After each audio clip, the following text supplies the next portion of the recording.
Hi guys! Ayan, kumusta po sa inyong lahat? So for today's video, ay samahan niyo po magluto nitong ating sinigang na hipon at magluluto rin po tayo ng sinangkotsyang crab or sinanlag sa Bicol. Ayan, so yung ating crab guys, lalagyan lang natin ng konting asin at hindi na tayo maglalagay ng tubig. Maglalagay lang tayong konting mantika kasi yung crab may sarili siyang tubig na lumalabas. So tamang-tama dito sa ating napaka-asim kilig na sinigang na hipon. So, at maraming gulay guys. So, tara na guys at samahan niyo po magluto and enjoy watching po. So, ayun na nga at magpainit tayo ng tubig dito sa ating pot or sa ating kaserola. Tapos maglagay tayo ng 2 pirasong sibuyas at pig-slice ko lang ng ganyan. Ayan, tapos 1 pirasong kamatis, pig-apat ko lang na slice at naglagay na rin po tayo ng asin. Ayan, then takpan lang po natin yan hanggang maluto yung ating sibuyas at kamatis. Pagkatapos, ilagay na natin dyan yung ating hipon.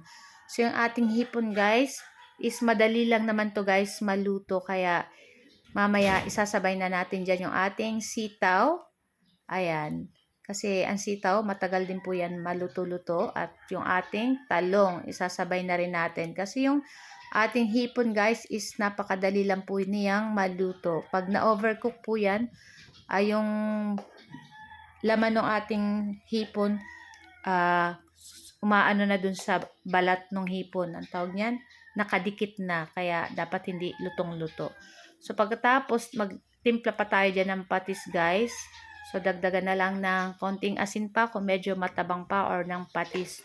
So lulutuin lang natin dyan yung ating hipon, yung ating talong at yung ating sitaw, and then tatakpan po natin uli para madaling maluto. At pagkatapos, yung pinakalas, lagay na po natin yung ating kangkong at yung ating 2 pirasong siling pangsigang. So ayan na nga at halu-haluin lang po natin. Ayan, ako napakasarap nito guys.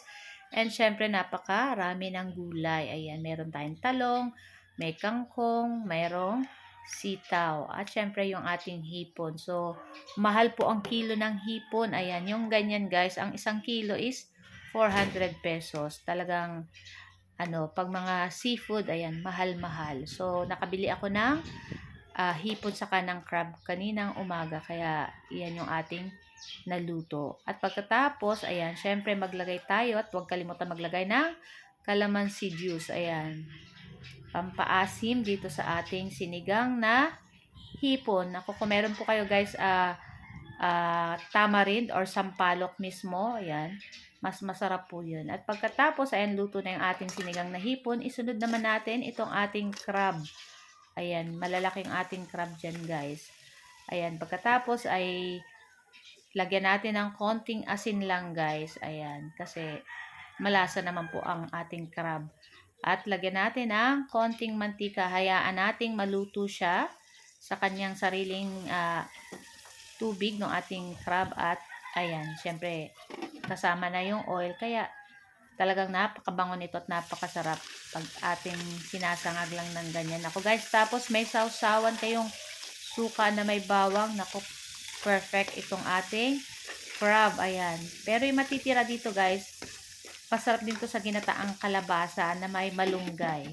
So, yan at luto na yung ating crab dyan guys. Ayan, pwede na tong ahunin at talagang nakakatakam ng kumain ito guys. So guys, ito lang po ang aming video today. At sana po ay nag-enjoy kayo. Huwag niyo po sanang kalimutan mag-like, comment, at pa-share po ng ating video. At kung bago pa lang po kayo sa aming page, huwag niyo po sanang kalimutan mag-like at mag-follow para palagi po kayo updated sa mga bagong video. So guys, ciao!